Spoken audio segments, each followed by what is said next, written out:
ನಮಸ್ಕಾರ, ನಾನು ಶುಭಾ. ನಾವು ತಂಗಿನ ಚಿಪ್ಪು ಏನು ಮಾಡ್ತೀವಿ, ಕಸದ ಬುಟ್ಟಿಗೆ ಬಿಸಾಕ್ಬಿಡ್ತೀವಿ. ಈ ವಿಡಿಯೋ ನೋಡಿದ್ರೆ ಅಂತೂ ಖಂಡಿತ ಬಿಸಾಕಲ್ಲ ನೀವು.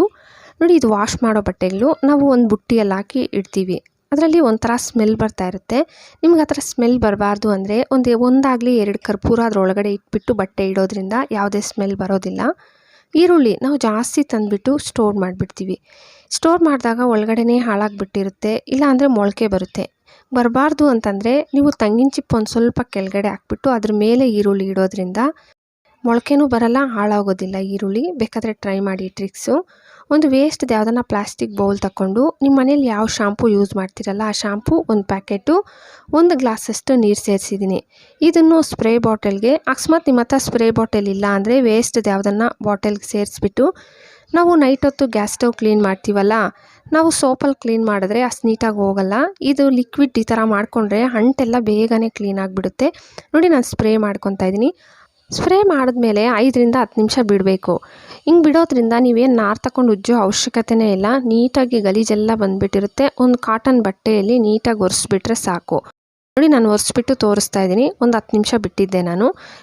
ಒಂದು ಸ್ವಲ್ಪನೂ ಗಲೀಜೇನಿರಲ್ಲ. ಮತ್ತು ಆ ರಿಂಗ್ಸ್ ತೆಗ್ದಿರ್ತೀವಲ್ಲ, ಆ ರಿಂಗ್ಸ್ ಕೂಡ ನೀಟಾಗಿ ವಾಶ್ ಮಾಡಿಕೊಂಡು ಬಟ್ಟೆಯಲ್ಲಿ ನೀಟಾಗಿ ಒರೆಸ್ಬಿಟ್ಟು ರಿಂಗ್ಸ್ ಹಾಕಿದ್ದೀನಿ. ನೋಡಿ, ನಮಗೆ ಜಾಸ್ತಿ ಗಲೀಜಾಗೋದಂದರೆ ಗ್ಯಾಸ್ ಸ್ಟವ್ ಹಿಂದ್ಗಡೆ ಈ ಟೈಲ್ಸ್ ಬಂದಿರುತ್ತಲ್ಲ, ಇವು ತುಂಬ ಗಲೀಜಾಗ್ತಾ ಇರುತ್ತೆ. ಇವು ನೀವು ರಾತ್ರಿ ಮಲಗೋವಾಗ ಏನು ಮಾಡಬೇಕು, ಗ್ಯಾಸ್ ಸ್ಟವ್ ಕ್ಲೀನ್ ಮಾಡ್ಕೊತೀರಲ್ಲ, ಇದೇ ಸ್ಪ್ರೇನು ಹಿಂದ್ಗಡೆ ಕೂಡ ನೀಟಾಗಿ ಸ್ಪ್ರೇ ಮಾಡಿಬಿಟ್ಟು ಬಟ್ಟೆಯಲ್ಲಿ ಒರೆಸ್ಬಿಟ್ರೆ ಗಲೀಜೇ ಇರಲ್ಲ. ಟೈಲ್ಸ್ ಕೂಡ ತುಂಬ ನೀಟಾಗಿ ಕಾಣಿಸುತ್ತೆ. ಬೇಕಾದರೆ ಒಂದು ಸತಿ ಟ್ರೈ ಮಾಡಿ. ನೋಡಿ, ತೋರಿಸ್ತಾ ಇದ್ದೀನಿ. ತಂಗಿನ ಚಿಪ್ಪು ನೋಡಿ, ಒಂದು 3 ತಗೊಂಡು ನೀರು ತುಂಬಿಸ್ಬಿಟ್ಟು ಗ್ಲಾಸ್ ಮೇಲೆ ಈ ಥರ ಫ್ರೀಝರಲ್ಲಿ ಇಟ್ಬಿಡಿ. ಮಾರ್ನಿಂಗ್ ಇಟ್ಟಿರೋದು ನೈಟ್ ನಾನು ನಿಮ್ಗೆ ತೋರಿಸ್ತಾ ಇದ್ದೀನಿ. ಇಲ್ಲ ಐಸ್ ಕ್ಯೂಬ್ಸ್ ಬೇಕಾದರೂ ತಗೋಬೋದು. ನೋಡಿ, ತೋರಿಸ್ತಾ ಇದ್ದೀನಿ. ಐಸ್ ಕ್ಯೂಬ್ಸ್ ಕೂಡ ನಾನು ತಗೊಂಡಿದ್ದೀನಿ. ಇದನ್ನು ಇವಾಗ ಬಿಸಿಗೆ ರೂಮೆಲ್ಲ ಬಿಸಿ ಅನ್ನಿಸ್ತಾ ಇರುತ್ತೆ. ನೀವು ಟೇಬಲ್ ಫ್ಯಾನ್ ಆದರೆ ಟೇಬಲ್ ಫ್ಯಾನ್ ಹತ್ರನೇ ಇಡೋದ್ರಿಂದ ಆ ರೂಮೆಲ್ಲ ತಣ್ಣಗೆ ಗಾಳಿ ಬರ್ತಾ ಇರುತ್ತೆ. ಸ್ವಲ್ಪ ಫ್ಯಾನ್ ಗಾಳಿ ತಗಲೋ ಥರನೇ ಇಟ್ಟರೆ, ಹಾಲಲ್ಲಾಗಲಿ ರೂಮಲ್ಲಾಗಲಿ ನೀವು ಮಲಗೋ ಹತ್ರ ಇಟ್ಟಿದ್ದೀರಂದರೆ ತುಂಬ ತಣ್ಣಗಿರುತ್ತೆ. ಬೇಕಾದರೆ ಟ್ರೈ ಮಾಡಿ. ಈ ಥರ ರೇಷನ್ ಚೀಲ ನಾವು ಎತ್ತಿ ಡಸ್ಟ್ಬಿನ್ಗೆ ಬಿಸಾಕ್ಬಿಡ್ತೀವಿ. ಆದರೆ ಬಿಸಾಕೋ ಮೊದಲು ಈ ವಿಡಿಯೋನ ನೋಡಿದ್ರೆ ನೀವು ಖಂಡಿತ ಬಿಸಾಕೋದಿಲ್ಲ. Last ಎಡ್ಜಸ್ಟು cut ಮಾಡ್ಕೊಬಿಟ್ಟಿದ್ದೀನಿ. ಮತ್ತೆ ಉದ್ದುದ್ದ ಹಿಡ್ಕೊಂಡು ಮತ್ತೆ ಇನ್ನೊಂದು ಸೈಡ್ ಕಟ್ ಮಾಡಿಬಿಟ್ಟಿದ್ದೀನಿ. ನೋಡಿ, ವಿಡಿಯೋದಲ್ಲಿ ತೋರಿಸ್ತಾ ಇದ್ದೀನಲ್ಲ, ಸೇಮ್ ಹಂಗೆ ಕಟ್ ಮಾಡಿ ಓಪನ್ ಮಾಡಿಬಿಡಿ. ಓಪನ್ ಮಾಡಿಬಿಟ್ಟು ನಾನು ವೇಲ್ ತಗೊತಾ ಇದ್ದೀನಿ.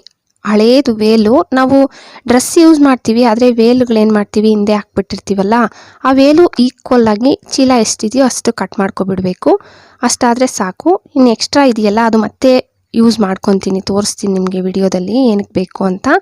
ನಾನು ಮಿಷಿನಲ್ಲಿ ಹೊಲಿಗೆ ಹಾಕ್ಕೊಂಬಂದ್ಬಿಟ್ಟಿದ್ದೀನಿ. ನೋಡಿ, ಲಾಸ್ಟ್ ಎಡ್ಜಸ್ಸಲ್ಲಿ ನೀವು ಕೈಯಲ್ಲಿ ಬೇಕಾದರೂ ಹಾಕ್ಕೊಂಬರ್ಬೋದು. ಮತ್ತೆ ಮಡ್ಚಿಬಿಡಬೇಕು. ನೋಡಿ, ಮಡ್ಚಿಬಿಡ್ತಾ ಇದ್ದೀನಿ. ಮತ್ತೆ ಲಾಸ್ಟ್ ಎಡ್ಜಸ್ ಇರುತ್ತಲ್ಲ, ಅಲ್ಲಿ ಹೊಲಿಗೆ ಹಾಕ್ಕೊಂಬಂದ್ಬಿಡಿ. ನಾನು ಮಿಷಿನಲ್ಲಿ ಮತ್ತೆ ಹೊಲಿಗೆ ಹಾಕ್ಕೊಂಬಂದಿದ್ದೀನಿ. ಮತ್ತು ಟೇಪ್ ತಗೊಂಡು ಒಂದು 3 ಇಂಚಸ್ಸು ಮಾರ್ಕ್ ಮಾಡ್ಕೋಬೇಕು. ಒಂದು ಚಾಕ್ ಪೀಸಲ್ಲಿ ನೀಟಾಗಿ ಮಾರ್ಕ್ ಮಾಡ್ಕೊಬಿಡಿ. ನೋಡಿ, ವಿಡಿಯೋದಲ್ಲಿ ತೋರಿಸ್ತಾ ಇದ್ದೀನಲ್ಲ, ಸೇಮ್ ಹಂಗೆ 3 ಇಂಚಸ್ ತಗೊತಾ ಇದ್ದೀನಿ.